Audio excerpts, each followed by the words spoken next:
Have you ever wanted to know how is that done on board, or who's really behind the various initiatives that take place within the bars and restaurants at sea? Or how do trends in hospitality really impact the F&B experiences that are fantastic and that guests enjoy while cruising? Then Eat, Drink, Cruise is your podcast. Sustainability, unique and distinct experiences, reshaping beverage consumption, culinary innovation, supply and demand in today's commercial world, and the people that make all of this happen is actually what our Eat, Drink, Cruise podcast aims to cover. In 2024, the outlook for cruising expects to see over 35 million guests on board, which is a 12% increase year on year, according to Cruise Line's International Association. And so this podcast really becomes a sneak peek behind the scenes of a dynamic industry, whether you're a cruise expat or a successful supplier or newcomer supplier or just an F&B fanatic. Bite-sized conversations are what this podcast are all about. My name is Ken Taylor, and welcome to the show. We have a great lineup of different players throughout the business, including operators and consultants and influencers. It's a holistic perspective on the status of cruise F&B today. Welcome to Eat, Drink, Cruise. My name is Ken Taylor. I was going to present this little information. I guess I'd be remiss if I didn't highlight the focus of our program, which is really, I think, an exploration of the cruise industry as it relates to food and beverage and really cool people. I mean, that's really the focus of this podcast. Eat, Drink, Cruise will be something you can tune into from time to time. We hope to have some really great people along the way, but I really can't say it any other way. People are a lot of great people are making an impact on this industry. The cruise segment is exploding. The cruise lines and the product is exploding, and there's just some really amazing people behind that. Most interestingly, within the food and beverage area. So I'm super excited about bringing this show to light and bringing some really cool people. But speaking of food and beverage and F&B at sea, there is a show that is going into its second annual conference presentation, and that is on April 10th and 11th. It's called F&B at Sea, and if you didn't attend last year, I highly recommend this conference program. It is, again, April 10th and 11th in Miami. It's presented by Sea Trade, and it is all about food and beverage. So we are super excited. If any indication of last year's success will be what we expect to see this year, then I'm even more excited, because it was a huge success last year. It's our first annual show last year in Fort Lauderdale, this year in Miami Beach. Everyone gathering in the industry that's contributed, whether it be a supplier or a operator, an innovator, a contributor to F&B in the cruise industry, really should be at the show. And we're really excited. And that show is April 10th through 11th. So really excited about that. But speaking of really cool people, this first podcast brings to you Cornelius Gallagher, who's our very first guest. Our very first guest of the show. He is Vice President of Hotel for Celebrity Cruises. Welcome, Neil Gallagher. Thanks so much, Ken. Great to be with you. Thanks for the invitation. Absolutely. I mean, a lot of people know Neil. When I just said a moment ago, Vice President of Hotel, I think a lot of people that know you are like, well, wait a second. I thought he was head of food and beverage. You're kind of doing both at the moment, right? Yeah, I just transitioned. I've been leading food and beverage for Celebrity for about 9 years or so. And I was just moved into a different position, given a different opportunity, which I'm really excited about. So currently, I oversee, working with Keith Lane, oversee hotel operations, also the newly formed hospitality team for the brand. So that's a new add to that scope. And then I'm also overseeing food and beverage in the interim, like on the backfill. So it's 24/7. I think I went to bed at 1:30 last night and woke up at 5. So hopefully that doesn't persist, but it's not boring. That's for sure. Yeah, I mean, I don't know. I've known you now for at least 9 or 10 years. I don't know anyone who could probably handle the speed better than you. That's what you do, right? That's, comes from the F&B industry that you grew up in. And so now you've just got a few other responsibilities. Now, where are you right now? I'm in my daughter's room. My daughter left for UF recently, so she's at school there now. You're in Florida. So what's your next trip? I mean, this is, you've got ships coming out. You've just launched. What's going on? Yeah, we just launched Ascent. which is the fourth ship in the Edge class for Celebrity, wildly successful, very exciting stuff. So we just left that ship and we're sort of mapping out what my travel looks like. It's going to be quite exciting. Mm-hmm. Part of the new scope and the new oversight is we're launching something called the Celebrity Way. It's a new way to look at culture and look at hospitality overall.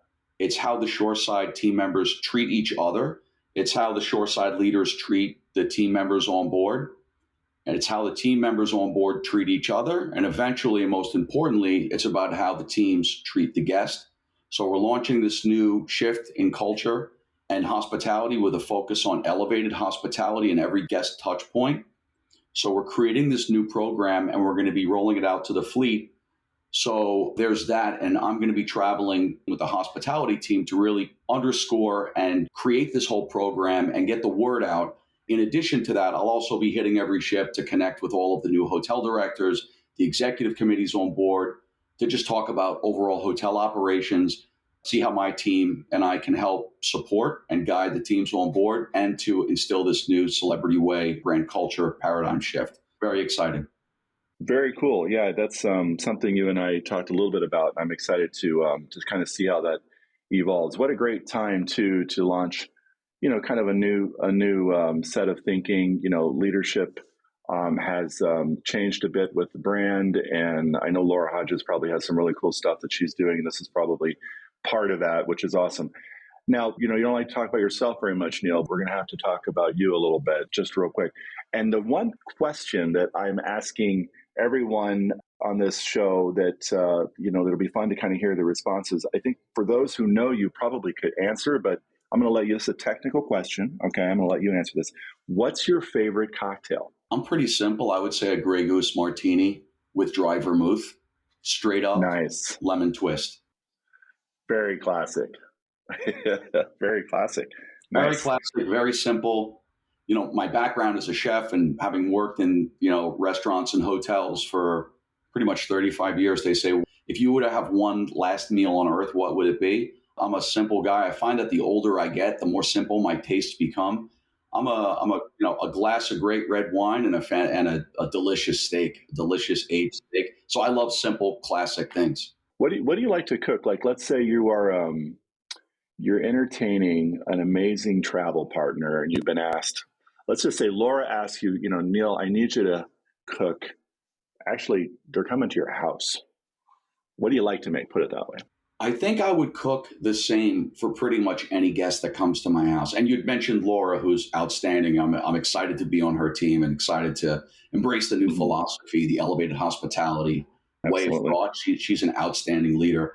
If I were to say, I would go to the market and find what's the freshest, most in-season food. I would not sit there and plan a menu and purchase around that. I would go to the market. I would go to the pier, see whatever fish has just come out of the ocean off the boats.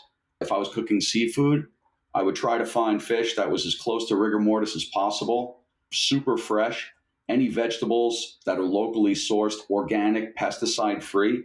And I would basically use my experience just to decide what I was going to buy and what flavors would go together. The key for me would be keeping it simple. As I mentioned, as I get older, my way of eating becomes more simple, but also my way of cooking. And I think that as a young chef, chefs will often start with simplicity because they don't know really how to approach each ingredient. Then as they become a little bit more adept in how to handle ingredients, they tend to put too much on the plate just to kind of show what they can do. And then there's this tipping point when you start to really become an expert and you understand that with food, less is more. And it's really all about freshness of ingredients and simplicity. And simplicity is not simple. If you try to draw a perfect circle freehand, you'll see that. So really it becomes understanding the ingredients, understanding the seasons, which ingredients blend well together, and keeping it truly simple. The best chefs are able to, find great ingredients and apply light touches. You want to really not get in the way between those great ingredients and the guest and whoever is consuming that product. It's light touches, knowing what flavors go well together and keeping it fresh at the end of the day. Well, obviously from a chef's standpoint, that's your gig, and it comes from an amazing background. And I always find it really interesting because everybody has their own unique experiences, which is awesome. It's what makes the industry amazing. Yours is quite unique. It's a little bit of a rags to riches story. And we'll talk about how it's kind of evolved into your new role. But let's go back for a moment. Top of your class, CIA, when you graduated, you went into the New York scene. I even think you spent some time in France learning classic cuisine and all that that requires. And then I think you were on the cover of Food and Wine Best New Chef. What was that, 2003? Yeah, so I got into this industry, meaning the hospitality industry, way back. And it was really before the advent of the Food Network, social media, celebrity chefs. I didn't get into it for that reason. I got into it because I really do, at my core, love to make people happy. And I fell in love with cooking when I was 12 years old, cooking at home for my family. Started off melting, I remember, the milk chocolate Easter bunny in a Teflon frying pan on an electric range, trying to make peanut butter cups at home. And I learned pretty quickly that you can't melt chocolate in a frying pan or else it burns. So that was the beginning. And I fell in love with cooking. I had this book called The Joy of Cooking by Irma Rombauer. And I still have my original copy from when I was 11 or 12 years old, and realized that there's part of me that is creative and I loved working with my hands. And, my journey sort of began there in the kitchen at 11 or 12 years old. And then while I was in high school, I went to vocational school focused on culinary arts. I graduated and went to a place called CIA, Culinary Institute of America, which is still the world's premier culinary school, which I'm excited about. I did not graduate top of my class, but I was group leader. And so graduated from CIA in the early 90s, got a chance to work at the Waldorf Astoria Hotel. I worked at Waldorf while I was at CIA. And then when I graduated, I wanted to go and work at the best restaurants that I could. So I went to a place called Boulé, which at that point was the number one restaurant in the United States. And I got the job by going to the back door and waiting there in my chef whites with my knives and said, I want a job here. And the chef saw me, brought me in. He said, we'll try you out tomorrow. And he brought me in, and I'm super nervous. I'm in literally, this is before the French Laundry. I'm in the best restaurant in the United States, and got hired, and then spent time there, and then was approached by a friend of mine who was opening a restaurant called Flippers. It was a tiny seafood shack on the North Shore of Long Island, and said, we're looking for an executive chef. And in my young, immature head, I said, well, sure, I'm ready to be a chef. So I went there, 40 seats, $100,000 to start the restaurant. And we opened it up and we called it La Plage, which means the beach in French, because it was on the beach. Spent a year there and realized, hey, I want to be a bigger fish in a bigger pond. I want to be a big fish in a big pond versus a big fish in a small pond, which was Long Island. So I said, what I need to do to become a great chef is to really step back from the executive chef role. I need to start again as a cook and rebuild myself up working for the world's best chefs. So I did that. I left La Plage and I went on a journey working for the world's best chefs, a total of, I think, roughly 5 or 6 3-star Michelin chefs. As you mentioned, I went to France. I worked briefly in Spain at a restaurant called El Bulli, which was the number one restaurant in the world. Spent time at L'Espérance in Saint-Père-sous-Vézelay in France, did a stage there. Worked for Laurent Gras, Peacock Alley, Grey Coons at L'Espinasse. I was sous chef at Daniel for Chef Daniel Gouloud, who we now have a partnership with, and ended up my first executive chef position in Manhattan at a restaurant called Oceana, where I got all these crazy accolades and was on TV a whole bunch of times, was on a cover of a bunch of different magazines, which is great, but that's not really the reason I do any of this. And got to learn a lot, got to work with amazing people. And then, through a series of events, ended up being interviewed by and ended up working for the company I'm with now. I spent 2 years as director of culinary at Royal Caribbean International, and then post that was asked to lead food and beverage for Celebrity. So sorry about the long-winded response, but wanted to give you the whole story. No, it's great. It's awesome. I mean, from Oceana to Celebrity Cruises, basically over the last 9-10 years, you've been with the brand or with Royal Caribbean Group, starting out with Royal. You and I actually went on board a Solstice class ship, I think, back in your interview. And you walked around this ship, and I remember just watching you look at this massive operation on board. And I think you were looking at the galley. I don't know that you had questions. You had questions, but you were on the phone already working on something. It just seems like went right to it, trying to figure out exactly. And I think if you look at those last years, these last 9 years since that day, what would you tell your young self who just walked on a celebrity cruise ship looking for the first time? Because you never really cruised. You weren't a cruiser. You were a New York chef. What would you tell yourself? So that's a good question. And I remember that cruise, and I had, I think, a total of about 12 interviews. The interviews were clustered together, and you were one of my first interviews and then one of my last. And we spent a few days on reflection, part of the solstice class. Reflection, right? Yeah. And I remember us chatting and getting to know each other, both on a professional and personal level. And I remember going back to my room, and really at that point, I was on, I think, my 12th interview before the last. And I put together a plan of action. I don't know if you remember this. I wrote down on the piece, this would be how I approach the first 90 days. And I kind of always worked like that in restaurants and hotels, where I was trying to think of the future, being strategic, but also being action oriented, and how can I get things done the most efficient, quick way possible. So it was great to connect there and get to learn more about the cruise industry. It was really a transition for me. It was a transition from New York to Miami. So I'm a lifelong New Yorker, born in the Bronx and worked in Manhattan for over 20 years or so. So moving down from New York to Miami, moving into the cruise industry, which I'd never done before, and then moving into a true global corporate environment. I'd worked corporate before, but on a much smaller scale. So the transition was a lot for myself and my family, but we felt like it was the right thing. And there was just massive opportunity to help shape guests' perception of how they view the food and beverage space within the cruise industry. To answer your question, what would I say to myself? I guess I would say things take time. Don't rush things. The cruise industry often it is somewhat slow moving. I came down and I remember thinking, I'm a New Yorker. I'm moving way too quick here. And then after a while, I said, you know what? I said, I don't think I'm moving that quick. I need to be the person in the background that drives. So the advice to myself would be, first, think strategically, utilize the ships to pilot things before you roll them out fleet wide, and focus on people. I think any great leader, and I'm not saying that I am, but I think, I read a lot of books, leadership books, and study people. And the hardest thing to do is to find top quality talent in any large organization. So really invest that time and make emotional deposits with your team, and they'll pay dividends to you in the future if you focus on people first. I would say that would be the advice I'd give myself. Awesome. And then you were able to take the mentoring that you've received. One of your great mentors is Danielle, right? Boulud, who obviously was important enough for you to bring aboard Celebrity as a partner. I've experienced and continue to enjoy experiencing when I'm on board in a suite class accommodation on a Celebrity, the concept Lumine.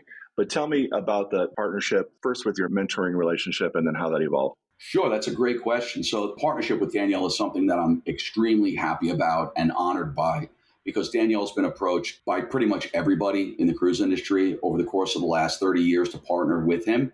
Danielle's been at the top of his game since he was the chef at Le Cirque in the mid-'80s in New York. He's the longest running 4-star chef, meaning New York Times 4-star, which is the equivalent of 3 Michelin stars in New York. I think he had the longest run at that level than any other chef. He's the most awarded chef in the world. That's a big statement. And so the question is, how did this partnership come to be?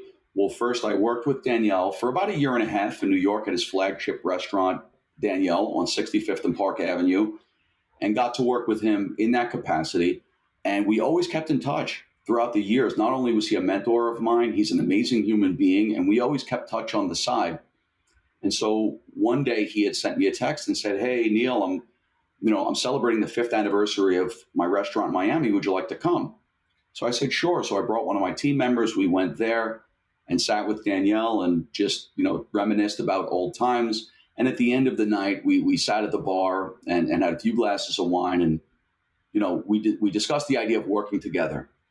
And then he said, no, I think that would be great. And I said, yeah, sure. You say that to everybody. I think you're kind of, maybe pulling the wool over my eyes. But he was really interested. And I asked him, I said, what's different about us versus other companies that have approached you? And he said, the trust that he and I have, the fact that we've worked together. And there's a book called The Speed of Trust that outlines how partnerships can sometimes come together when both parties really trust each other and how things can be expedited through that trust. So long story short, it took about 30 days or so for us to hammer out the contract. And we brought Danielle on board first as a global brand ambassador for the culinary brand. And then the second piece was the restaurant partnership agreement. We launched Le Voyage, Onboard Beyond, and On Ascent recently. And that's Danielle's interpretation of his French approach to technique and culinary sensibilities through the filter of his travels around the world, utilizing ingredients from different parts of the world that we visit, that he visits, and really interpreting those dishes for our guests on board. The partnership has been wildly successful. And what people don't know is not only is Danielle a great, amazing chef and restaurateur and one of the most prolific out there in the world, not only is he the most awarded chef in the world, he's also an amazing human being. And there are things that he doesn't talk about. That's why we wanted to partner with him. And that's why we're so honored to be partnered with him now. Obviously, Danielle being helpful in what you're trying to accomplish, what you've been doing for the last 8 or 9 years, running food and beverage and really elevating this experience. I look at celebrity cruises as an elevated experience. A lot of cruise lines are trying to elevate their experience. Usually starts with design, and then it goes in sort of the concepts with F&B in particular. Lots of great new concepts at sea right now. But you have a perspective that you and the team have been working on. Tell me about what that means a little bit more. Good question. That is what I referenced earlier was the celebrity way. And it's not only brand culture and how we treat each other, but it's really a focus on elevated hospitality. As I think we're not really in the cruise business, but we are in the hospitality business.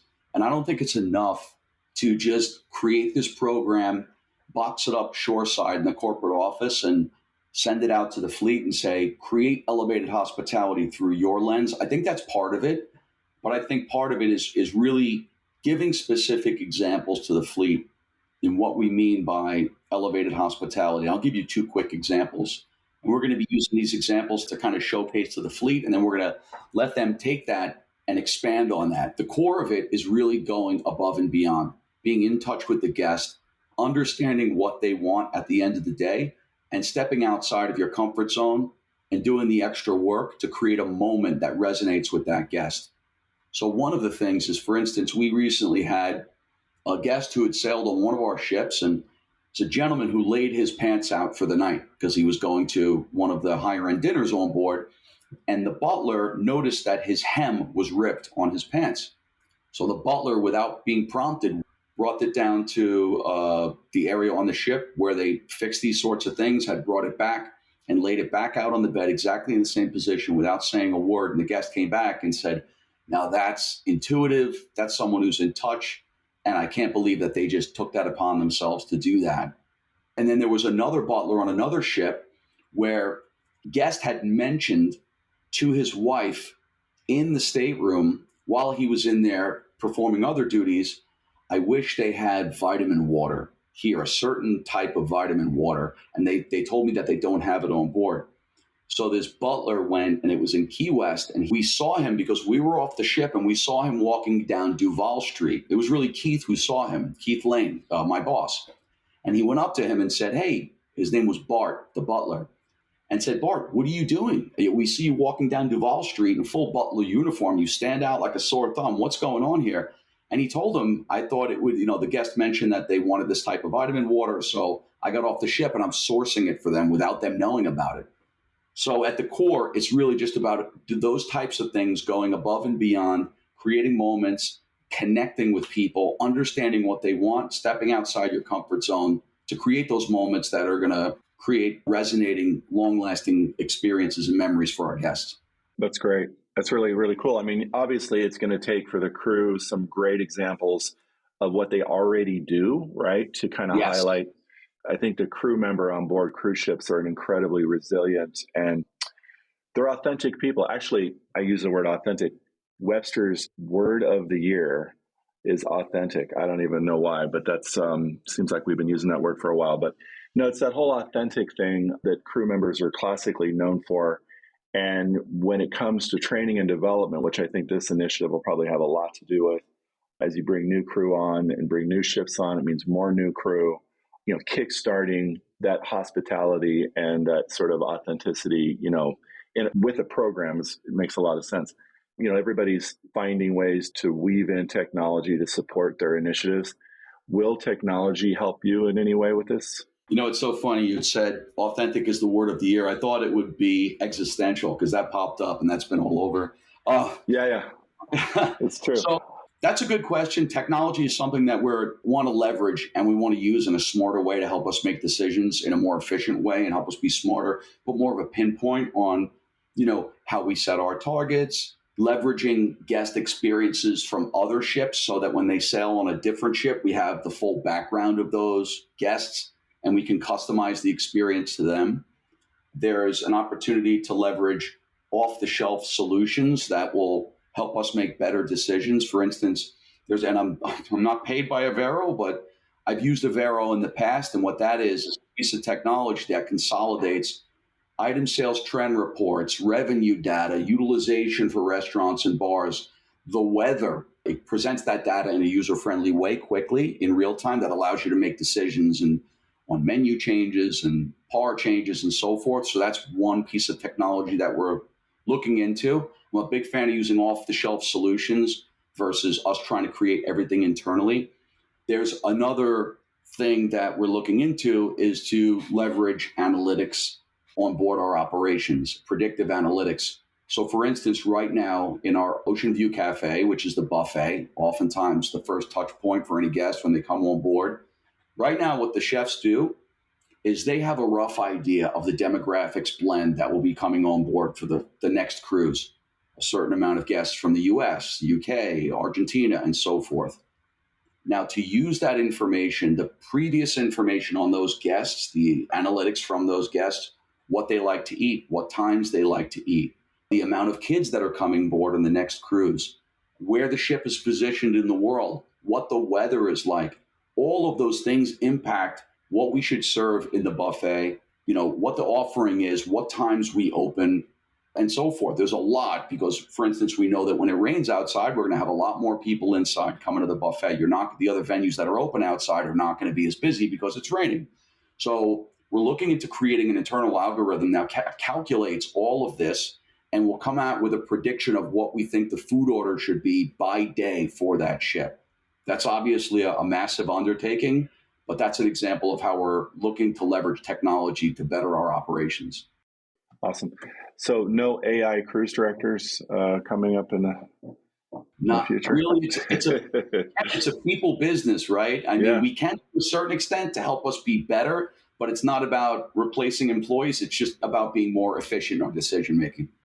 One of the things that, and you and I talked briefly about this, F&B at Sea, this show that we're excited about coming up, this next show in April, it's an award show as well. And it's an awards program that aims to recognize the great and cool stuff that the food and beverage teams are doing throughout the industry. You guys get a lot of awards. Celebrity has been known to attract industry awards specific to your brand and experience. And they may look at other cruise lines. Oftentimes, the awards that Celebrity's getting might be something that could go to a hotel group or another hospitality group. But what we're doing at F&B at Sea with the awards program is really just the cruise industry. What are your thoughts on that? Well, I think our program, quite proud of, and it's really the team who's done a lot of great work. For instance, Wine Spectator Award of Excellence for all of our ships, fleet-wide. We're the only cruise brand in the industry that is lucky enough to have that designation. Last year, we were the first cruise brand to be Forbes star rated in the entire industry. And we're always trying to push the envelope. Speaking of Sea Trade and F&B at Sea specifically, believe it or not, I'd never been to Sea Trade before. I went last year. I was asked to speak with some of the leaders of MSC, of Carnival, of NCL, and was, happy to do that and got to connect with the other leaders, which was great. But F&B at Sea was really unique and different, and I thought it was fantastic because people, as they kind of get more educated about food in general, I think there's more of a focus and interest on that within the cruise space. I think the idea of adding an awards component to that is just even better. I was incredibly impressed by the layout and the setup by the team, how they brought the activations to life. And I hear this year it's going to be even bigger when it's launched in Miami. So I'm looking forward to going there and checking it out. And I think what you're doing with your team and the awards makes 100% sense. So I love it. Awesome. Well, great stuff. Thank you so much, Neil.